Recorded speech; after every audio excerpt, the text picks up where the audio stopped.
Bonjour à tous et bienvenue sur Une lectrice de plus. Je vous retrouve aujourd'hui pour vous parler d'une saga que j'ai terminée enfin, et il s'agit du monde de Narnia de C.S. Lewis et c'est publié chez Gallimard. Donc là c'est l'intégrale des 7 livres parce qu'il y a 7 livres même s'il n'y a que 3 films. Si vous avez vu mes vidéos pâles de l'été, que ce soit de l'été 2020 ou de l'été 2021, vous saurez que je devais lire Narnia. Donc j'ai lu 3 des livres l'été dernier, donc en 2020, puis j'ai terminé l'intégrale durant l'été, donc en 2021. J'aurais eu beaucoup de mal à lire cette intégrale, à lire ces livres parce que y a plein de choses qui ne l'ont pas tout à fait fait avec moi, mais je l'ai enfin terminé. Il y a donc dans cette brique de 800 pages je crois, 7 livres. Donc on retrouve Le Neveu du Magicien, Le Lion, la Sorcière Blanche et l'Armoire Magique, donc qui correspond au premier film. On a ensuite Le Cheval et son écuyer, Le Prince Caspian, qui est donc le deuxième film, L'Odyssée du Passeur d'Aurore, qui est le troisième et dernier film, Le Fauteuil d'Argent et La Dernière Bataille. Alors les 7 livres ont un ordre chronologique, ils se suivent. Je vais le dire tout de suite, j'ai eu beaucoup de mal. Si je devais en choisir dans les 7 livres, je dirais que j'ai eu 2 très bonnes lectures qui vont être L'Odyssée du Passeur d'Aurore et Le Fauteuil d'Argent. Vient ensuite, on va dire, Le Prince Caspian, qui pour moi n'est pas oufissime, mais est moins pire que les autres. Puis on va avoir les 4 derniers qui pour moi sont vraiment en dessous. Donc il y a vraiment une certaine inégalité dans les histoires, ou en tout cas j'ai eu ce sentiment.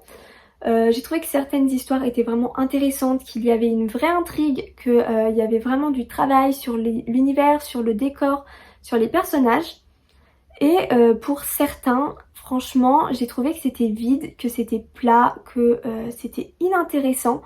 Et du coup, ça a été très difficile. Notamment les 3 premiers livres où je n'ai absolument pas accroché. C'est ceux que j'ai fait donc l'été dernier et qui m'ont vraiment peu donné envie de continuer. Et ce qui a fait que j'ai abandonné cette lecture pendant quasiment une année avant de me remotiver et de reprendre la lecture pour cet été.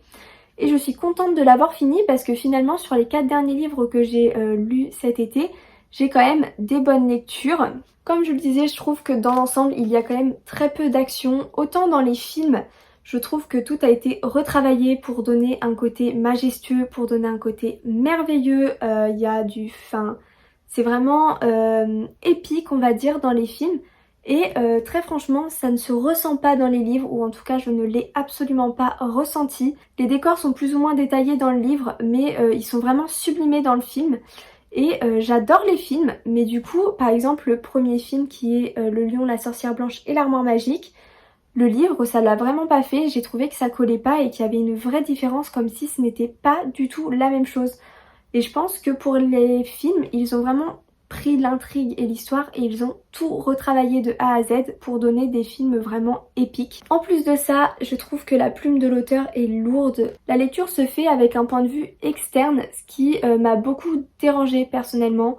On est tout le temps sur de la description de ce que font les enfants, de ce que voient les enfants, de ce qui se passe, mais on est toujours dans vraiment de l'extérieur, juste de ce qu'on voit, on raconte ce qu'on voit.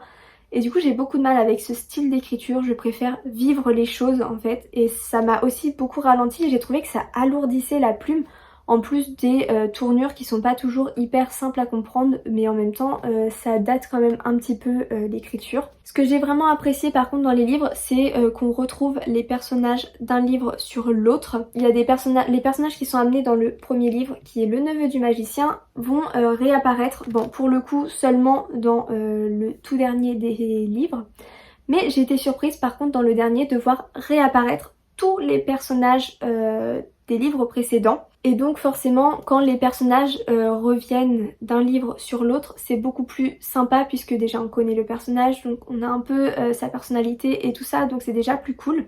En fait dans les livres c'est assez drôle puisque les 4 enfants que l'on retrouve dans le premier film apparaissent ensemble. On les retrouve sur des livres, sur 3 des 7 livres. Puis ensuite, à chaque fois, les plus âgés vont disparaître, vont arrêter de venir et vont faire place à de nouveaux enfants, de nouveaux personnages. Donc comme on peut le voir dans les films avec Eustache, leur cousin, qui va finir par les rejoindre. Mais c'est aussi le cas avec d'autres personnages qui vont eux rejoindre Eustache à leur tour. Et ça, j'ai trouvé ça très cool et j'ai été assez surprise parce que je m'y attendais pas. Il y a une énorme chute dans le dernier livre.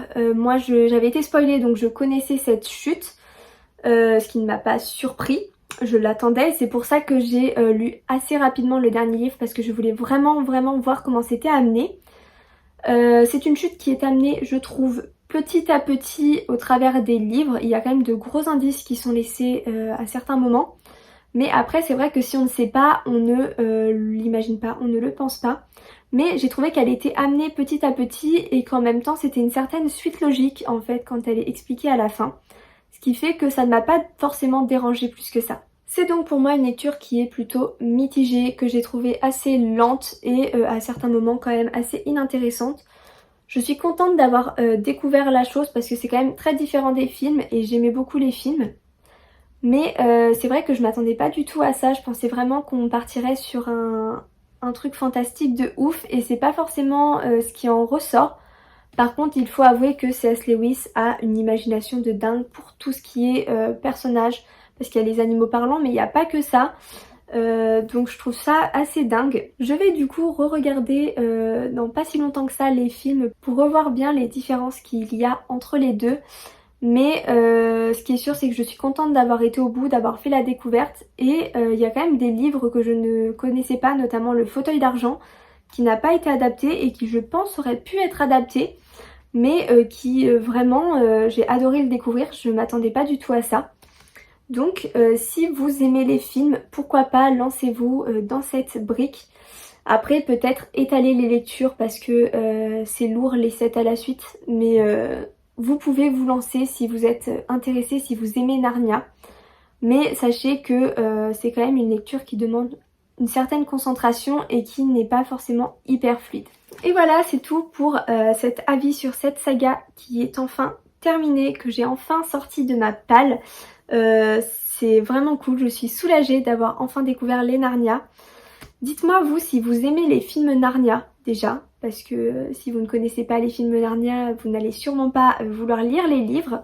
Et du coup dites-moi si les livres vous tentent ou si vous les avez déjà lus et ce que vous en avez pensé, si vous rejoignez mon avis ou si pas du tout. Je vous invite à vous abonner à la chaîne si c'est pas encore fait pour ne rater aucune vidéo et à liker et partager cette vidéo. Moi je vous dis à bientôt dans une nouvelle vidéo.